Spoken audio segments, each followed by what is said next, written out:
You've bought your ticket and you walk out to the platform to wait for the next train. The crowds gather around you, all waiting excitedly to step into one of the historic carriages to experience this unique piece of history. The train enters the station. You step off the platform, enter the carriage and find a place to sit near a window.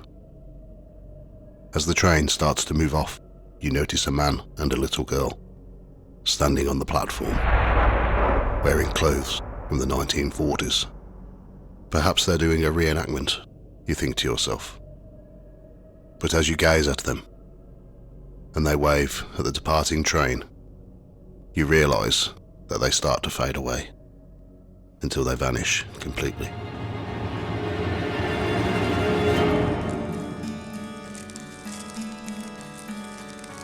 Welcome to Ghost Tales by the Fireside. In this episode, we travel along the tracks of the historic Severn Valley Railway, where the whispers of the past echo through time, carried on steam and shadow.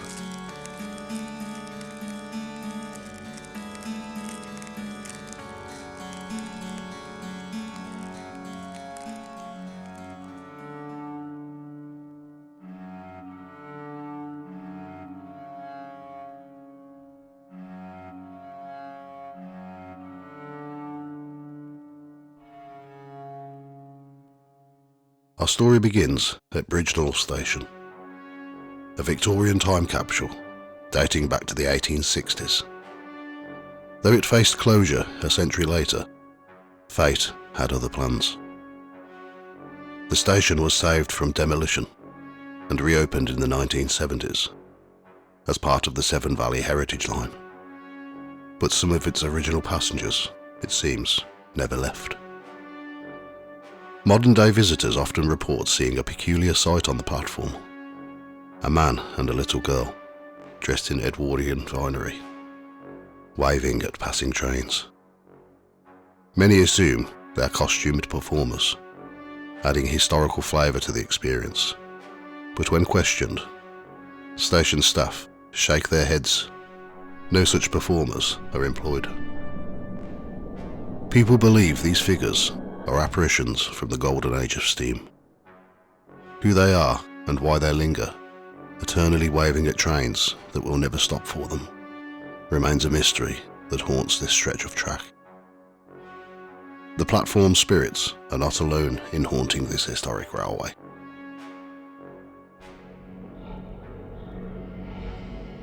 Beneath the town of Bridgnorth runs a disused railway tunnel, and in its darkness lurks something far more unsettling. Witnesses speak of a brightly coloured figure that appears in the gloom, bringing with it a wave of inexplicable terror. Some have fled the tunnel, hearts pounding, unable to explain their panic.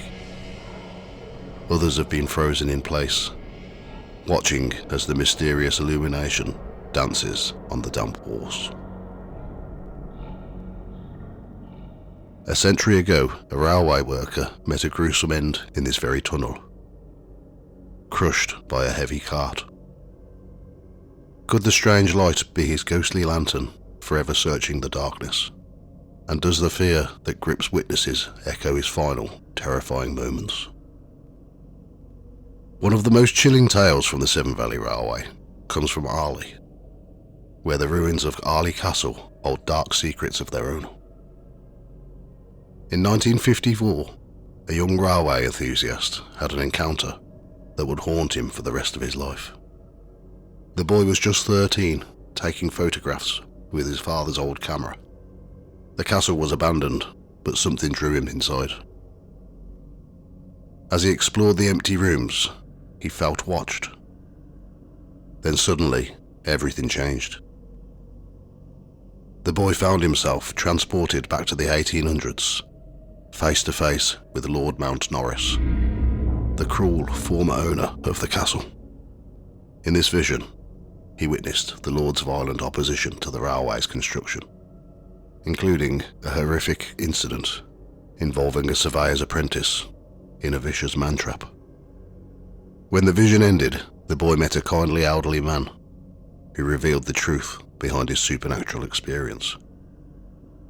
The surveyor had indeed died from his injuries, not before cursing Lord Mount Norris, his descendants, and all who would live in the castle. The curse seemed to work. The Mount Norris line ended, and subsequent owners faced declining fortunes until the castle itself was demolished. The ghosts of the Severn Valley Railway don't only haunt its platforms and tunnels. Sometimes they seek out the living in the most intimate of spaces. In 1976, a young man from Evesham had an encounter that would challenge everything he believed about the boundary between the living and the dead. He had a week between jobs and wanted to make himself useful. The railway needed volunteers at Bewdley Station, so he stayed in one of the old sleeping carriages. They kept in a siding. They were very narrow.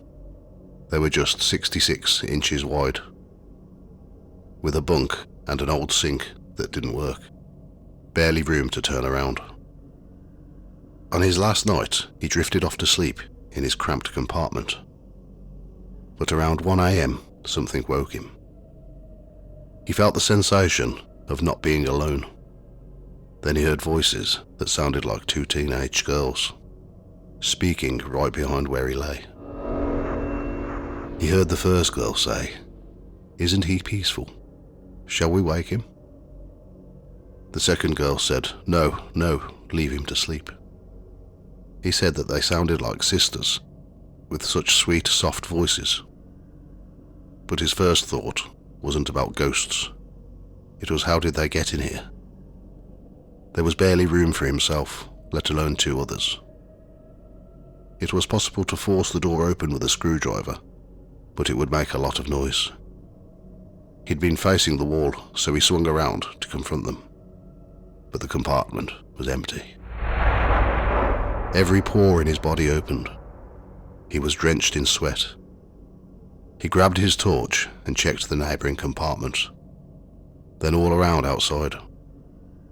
But there was nothing, no footsteps on the gravel, no giggling teenagers running away, just the faint hiss of a steam engine in the distance.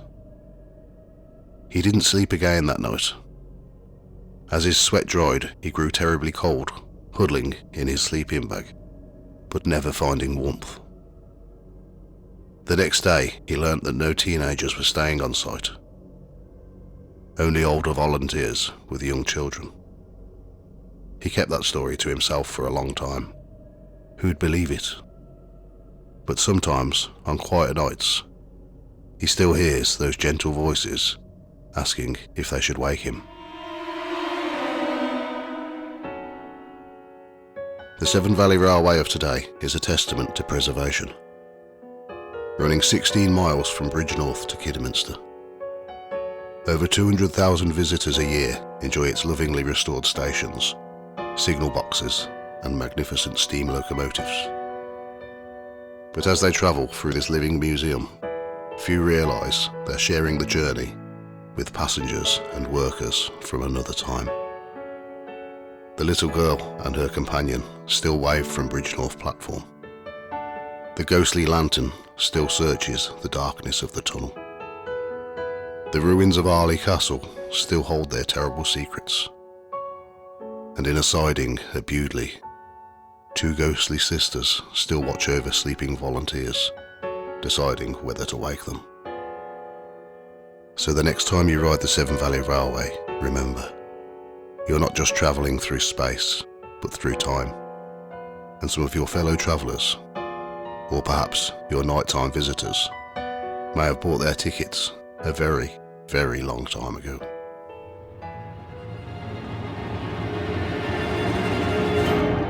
Thank you for listening to Ghost Tales by the Fireside. If you enjoy this channel, please subscribe and give me a thumbs up. It's very appreciated. You can find more information about the episodes on the website ghosttales.co.uk and on the Facebook and Instagram pages at Ghost Tales Podcast. All music, research, writing, production, art and sound effects are all my own work.